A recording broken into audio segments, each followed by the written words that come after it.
Hello everyone, welcome to our YouTube channel Shiksha Alliance. Today we are going to start our daily current affairs session in which we will cover important news from several newspaper, PIB and various government sources.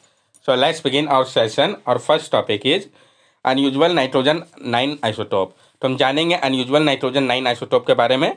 Scientists have discovered strong evidence for the existence of the unusual nitrogen 9 isotope, challenging previous interpretation and offering a new perspective on subatomic structure. जो scientist है उन्होंने discover किया है strong evidence को existence को लेके unusual nitrogen 9 isotope का. ये चैलेंज कर रहा है प्रीवियस इंटरप्रिटेशन को और ऑफर कर रहा है एक न्यू पर्सपेक्टिव को सब एटॉमिक स्ट्रक्चर को लेके. आइसोटोप होता क्या है? N isotope is a variant of chemical element with the same number of proton but different number of neutron in the atomic nucleus. This give the isotope a different atomic mass. जो isotope होता है ये एक variant होता है chemical element का जिसका same number होता है प्रोटॉन का लेकिन डिफरेंट नंबर होता है न्यूट्रॉन का इनके एटॉमिक न्यूक्लियस में. ये जो है आइसोटोप को डिफरेंट एटॉमिक मास प्रोवाइड करता है. एग्जांपल से हम समझते हैं carbon 12 and carbon 14 are isotope of carbon. Both have 6 proton and carbon 12 has 6 neutron while carbon 14 has 18 neutron resulting in different atomic masses. Isotope can have distinct property and may be stable or radioactive undergoing decay over time. जैसे कि आपका carbon 12 और carbon 14 हो गया, ये दोनों ही isotope है carbon के. दोनों में 6 प्रोटॉन है लेकिन कार्बन 12 में 6 न्यूट्रॉन है जबकि कार्बन 14 में 8 न्यूट्रॉन है जिसके कारण अलग अलग एटॉमिक मासेस हो जाता है. आइसोटोप जो है ये डिस्टिंक्ट प्रॉपर्टी होता है जो कि स्टेबल या रेडियो एक्टिव हो सकता है और ये जो है डिके करता है समय के साथ. What is nitrogen 9? ये नाइट्रोजन 9 क्या है? It is characterized by 7 proton and 2 neutron. A normal nitrogen have an atomic number of 7 and atomic mass of 14, 7 proton and 7 neutron. ये जो है करेक्टराइज किया गया है 7 प्रोटॉन और 2 न्यूट्रॉन से. नॉर्मल नाइट्रोजन एटम जो होता है उसका एटॉमिक नंबर 7 होता है और एटॉमिक मास 14 होता है जिसमें 7 प्रोटॉन और 7 न्यूट्रॉन होते हैं जबकि इसमें 7 प्रोटॉन और 2 न्यूट्रॉन है. What is unusual about nitrogen 9? क्या अनयूजुअल है नाइट्रोजन 9 को लेके? Nitrogen 9 is consider unusual because it has an uncommon combination of 7 proton and 2 neutron in its atomic nucleus. Nitrogen 9 को माना जा रहा है अनयूजुअल क्योंकि इसका अनकॉमन कॉम्बिनेशन है 7 प्रोटॉन और 2 न्यूट्रॉन का इसके एटॉमिक न्यूक्लियस में. This create an unusually high ratio of proton to neutron. Typically, elements have a balanced ratio for stability, but nitrogen 9 high proton content make it less stable, challenging the conventional stability threshold. ये जो है create कर रहा है एक unusual high ratio को proton to neutron का. Typically element जो होता है उसका बैलेंस रेशियो होता है स्टेबिलिटी को लेके लेकिन नाइट्रोजन 9 का हाई प्रोटॉन कंटेंट है जो कि इसको लेस स्टेबल बनाता है. ये चैलेंज कर रहा है कन्वेंशनल स्टेबिलिटी थ्रेशोल्ड को. This oddity raises question about its existence in the state and how it maintains stability, introducing complexity to our understanding of atomic nuclei. और ये जो ऑडिटी है ये रेज कर रहा है क्वेश्चन को इसके एग्जिस्टेंस को लेके इस स्टेट में और ये किस तरीके से मेंटेन कर रहा है स्टेबिलिटी को इसको लेके भी. ये इंट्रोड्यूस कर रहा है कॉम्प्लेक्सिटी को हमारे अंडरस्टैंडिंग को लेके एटॉमिक न्यूक्लिई के बारे में. यहाँ पे आप देख सकते हैं जो आइसोटोप है नाइट्रोजन का, नाइट्रोजन 14, नाइट्रोजन 15, नाइट्रोजन 16 का. नाइट्रोजन 14 में 7 प्रोटॉन 7 न्यूट्रॉन 7 इलेक्ट्रॉन है जबकि नाइट्रोजन 15 में 7 प्रोटॉन 8 न्यूट्रॉन 7 इलेक्ट्रॉन और नाइट्रोजन 16 में 7 प्रोटॉन 9 न्यूट्रॉन और 7 इलेक्ट्रॉन. नेक्स्ट टॉपिक है हमारा NOTTO, national organ and tissue transplant organisation.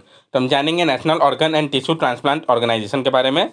National Organ and Tissue Transplant Organization data revealed that between 1995 to 2021, 4 out of 5 organ recipients in India were women, highlighting a significant gender disparity in healthcare seeking behavior. जो national organ and tissue transplant organisation NOTTO है इसका data reveal कर रहा है 1995 से 2021 के दौरान जो 5 ऑर्गन रिसिपिएंट में से 4 जो थे भारत में वो मेन थे. ये दर्शाता है जो जेंडर डिस्पैरिटी था हेल्थ केयर को लेके बिहेवियर में. What does the data show? क्या ये डाटा शो कर रहा है? The data suggests that disproportionately low number of women undergoing transplant, raising concern about awareness and access to treatment for women in need. ये जो data है ये suggest करता है कि डिस्प्रोपोर्शनेटली जो लो नंबर है वुमेन का जो कि ट्रांसप्लांट कराते थे रेज करता है ये कॉन्सर्न अवेयरनेस को लेके और जो एक्सेस था ट्रीटमेंट को लेके वुमेन जिनको आवश्यकता था. While studies show higher number of women donor, gender bias persists in both recipient and donor.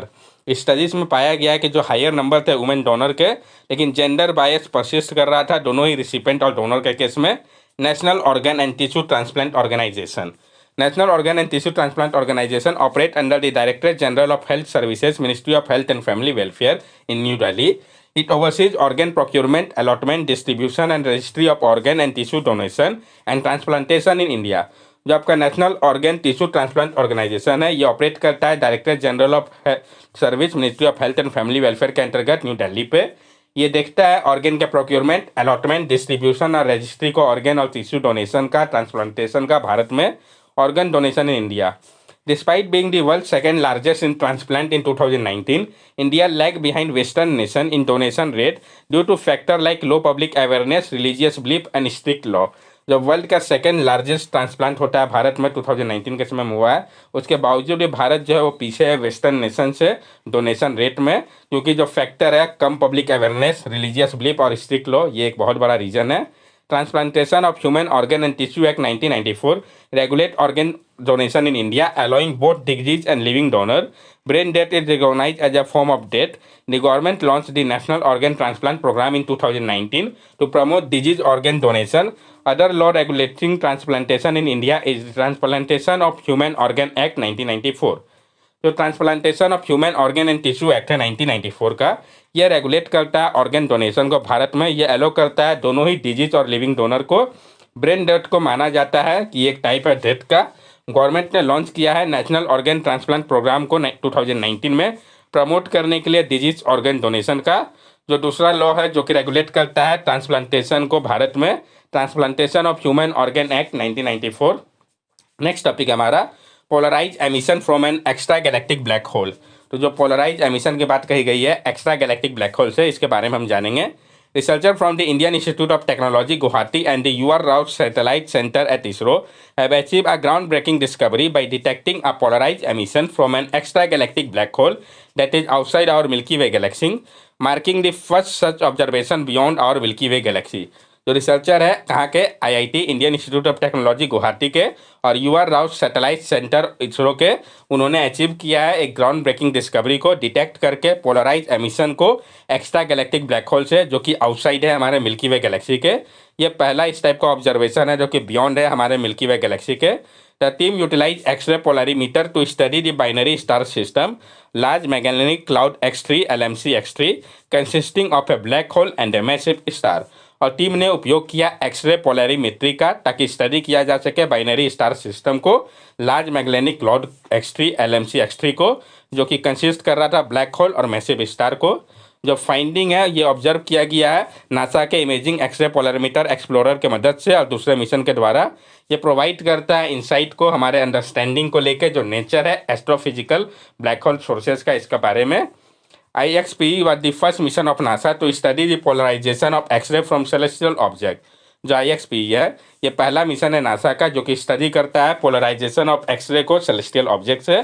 ISRO upcoming x ray polarimeter satellite XPoSat mission will be the second satellite with their capability. और इसरो का जो आने वाला x ray polarimeter satellite XPoSat है, ये mission जो है ये सेकेंड सैटेलाइट होगा जिसके पास ये कैपेबिलिटी होगा। पोलराइज एमिशन के बारे में हम जान लें। Polarized emission refers to electromagnetic wave such as light or X-ray whose electric field vector oscillate predominantly in a specific direction। जो पोलराइज एमिशन है ये रिफर करता है इलेक्ट्रोमैग्नेटिक वेव को, जैसे कि आपका लाइट या एक्सरे हो गया, जिसका इलेक्ट्रिक फील्ड वेक्टर जो है ये ऑसिलेट करता है मेनली एक स्पेसिफिक डायरेक्शन पे। एस्ट्रोफिजिक्स में जो डिटेक्शन है पोलराइज एमिशन का सेलेस्टियल ऑब्जेक्ट है जैसे कि ब्लैक होल हो गया, ये प्रोवाइड करता है वैल्यूएबल इन्फॉर्मेशन को जो ऑब्जेक्ट का फिजिकल प्रॉपर्टीज और जो सराउंडिंग एनवायरनमेंट है इसको लेके। यहाँ पे आप देख सकते हैं एक्सपोसेट के बारे में कुछ फैक्ट दिया गया, हम उसको समझते हैं। XPoSat x ray polarimeter satellite is a ISRO planned space observatory to study the polarisation of cosmic x ray. जो एक्सपोसेट है एक्सरे पोलरीमीटर सैटेलाइट, ये इसरो का प्लान सरफेस ऑब्जर्वेटरी है, ये स्टडी करेगा पोलराइजेशन को कॉस्मिक एक्सरे का। पोलराइजेशन की अगर बात करें हम तो refer to the direction in which wave vibrate particularly in the context of light. जो पोलराइजेशन होता है ये रिफर करता है जो डायरेक्शन होता है जिसमें कि वेव वाइब्रेट करता है, मेनली जो कॉन्टेक्स्ट ऑफ लाइट है उसमें इसको कंसीडर किया जाता है। एक्सप्लेनेशन इसके हम समझते हैं। सपोज कीजिए एक रोप जो है उसको शेक किया जाता है ताकि क्रिएट किया जाए वेव को। ये अगर हम होल्ड करते हैं रोप को स्ट्रेट और शेक करते हैं इसको दोनों साइड से, तो जो वेव है वो मूव करेगा उस डायरेक्शन में, वो सिमिलर है लीनियर पोलराइजेशन के जैसा। यहाँ पे आप देख सकते हैं इमेज के माध्यम से यहाँ पे दर्शाया गया है सब कुछ को। क्या सिग्निफिकेंस है इस स्टडी का? स्टडी करके रेडिएशन को पोलराइज का हम रिवील कर सकते हैं, जो नेचर है इसका सोर्स का, जिसमें कि स्ट्रेंथ और जो डिस्ट्रीब्यूशन है मैग्नेटिक फील्ड का ये भी पता चलता है।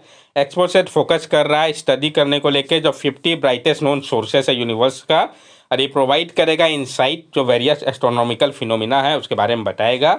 ये एक्सरे होता क्या है? तो इलेक्ट्रोमैग्नेटिक रेडिएशन जहाँ पे हायर एनर्जी और शॉर्टर वेवलेंथ होता है विजिबल लेंथ के कंपैरिजन पे, ये ओरिजिनेट करता है वैसे ऑब्जेक्ट से जो कि मिलियन ऑफ डिग्री सेल्सियस के होते हैं, जैसे कि पल्सर हो गया, गैलेक्टिक सुपरनोवा का रिमेनेंट हो गया, या ब्लैक होल हो गया।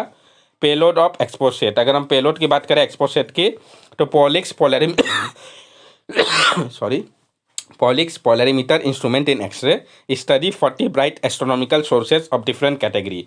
जो पॉलिक्स है आपका पोलरीमीटर इंस्ट्रूमेंट इन एक्सरे, ये स्टडी करता है 40 ब्राइट एस्ट्रोनॉमिकल सोर्सेज को अलग अलग कैटेगरी के लिए। एक्सरे स्पेक्ट्रोस्कोपी एंड टाइमिंग की अगर हम बात करें तो ये स्टडी करता है X ray pulsar, black hole binary, low magnetic field neutron star, active galactic nuclear magnetar को। ऑर्बिट की अगर हम बात करें तो circular low earth orbit of 500 to 700 kilometer and plan life time of about 5 year. ये सर्कुलर लो ऑर्बिट होता है 500 से 700 किलोमीटर का, और प्लान लाइफ टाइम जो है वो 5 ईयर का होता है। गोल की अगर हम बात करें तो understand emission mechanism from complex valuable insight into the emission process of x ray sources. ये समझता है जो एमिशन मैकेनिज्म है कॉम्प्लेक्स वैल्यूएबल इंसाइट से, जो एमिशन प्रोसेस है एक्सरे सोर्सेज का, इसके बारे में।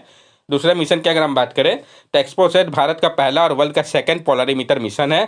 दूसरा सिग्निफिकेंट मिशन है इस डोमेन में नासा का इमेजिंग एक्सरे पोलरीमीटर एक्सप्लोरेशन के बाद, जिसको लॉन्च किया गया था 2011 में। नेक्स्ट टॉपिक है initiative in school education and environment. तो जो इनिशिएटिव लिया गया है स्कूल एजुकेशन और इन्वायरमेंट के लिए, इसके बारे में हम जानेंगे। तो पहले स्कूल एजुकेशन वाले इनिशिएटिव को जानते हैं। जैसे आपका उड़ीसा का आदर्श विद्यालय हो गया, ये प्रोवाइड कर रहा है इंग्लिश मीडियम एजुकेशन को रूरल और सेमी अर्बन एरिया के लिए, प्रमोट कर रहा है सोशल इक्विटी को, और अचीव कर रहा है रिमार्केबल रिजल्ट को नेशनल लेवल एग्जाम पे। मो स्कूल अभियान की अगर हम बात करें तो ये इंगेज करता है ऑल्यूमिनी को कि वो कंट्रीब्यूट करे स्कूल के डेवलपमेंट में।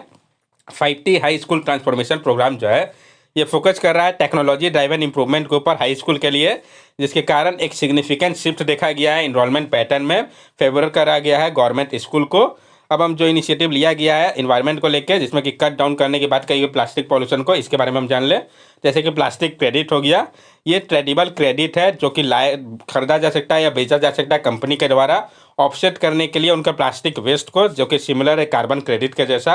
प्लास्टिक ऑफसेटिंग की अगर हम बात करें तो ये एक कॉन्सेप्ट है जहाँ पे कंपनी और कंज्यूमर जो है वो कंपनसेट करते हैं प्लास्टिक कंजम्पशन को लेकर परचेजिंग प्लास्टिक क्रेडिट के द्वारा। प्लास्टिक न्यूट्रलिटी की अगर हम बात करें तो इसको अचीव किया जाता है जब कंपनी परचेज करता है इनफ प्लास्टिक क्रेडिट को, ताकि वो ऑफसेट कर सके अपने इंटायर प्लास्टिक फुटप्रिंट को एक सेट पीरियड के दौरान पे। नेक्स्ट टॉपिक है हमारा सी बकथॉन। तो हम जानेंगे सी बकथॉन के बारे में, पहले भी इस टॉपिक हम लोगों ने कंसिडर कर रखा है। लद्दाख ने सिक्योर किया है चौथा जोग्राफिकल इंडिकेशन जीआई टैग इस साल लद्दाख के सी बकथॉन को दिया गया है। तो किसको दिया गया है, किस स्टेट व यूटी का है इंपॉर्टेंट हो जाता है, तो लद्दाख का है सी बकथॉन, जिसको कि जीआई टैग दिया गया है। सी बकथॉन एक हाईली प्रॉफिटेबल क्रॉप है लद्दाख का, 90% का प्रोडक्शन जो है वो इसी रीजन से होता है। सी बकथॉन जो है एक श्रब है जो कि प्रोड्यूस होता है एक ऑरेंज येलो कलर एरिबरी बेरी के रूप में। भारत में ये पाया जाता है हिमालयन रीजन पर, जनरली ड्राई एरियाज पे, जैसे कि कोल्ड डेजर्ट हो गया लद्दाख का या स्पिलिटी का। सी बकथॉन का प्लांटेशन जो है वो मेनली इकोलॉजिकल, मेडिसिनल और इकोनॉमिकल बेनिफिट प्रोवाइड करता है। यहाँ पे आप देख सकते हैं इसको। नेक्स्ट टॉपिक हमारा कडालुंडी मड फ्लैट। तो हम जानेंगे कडालुंडी मड फ्लैट के बारे में।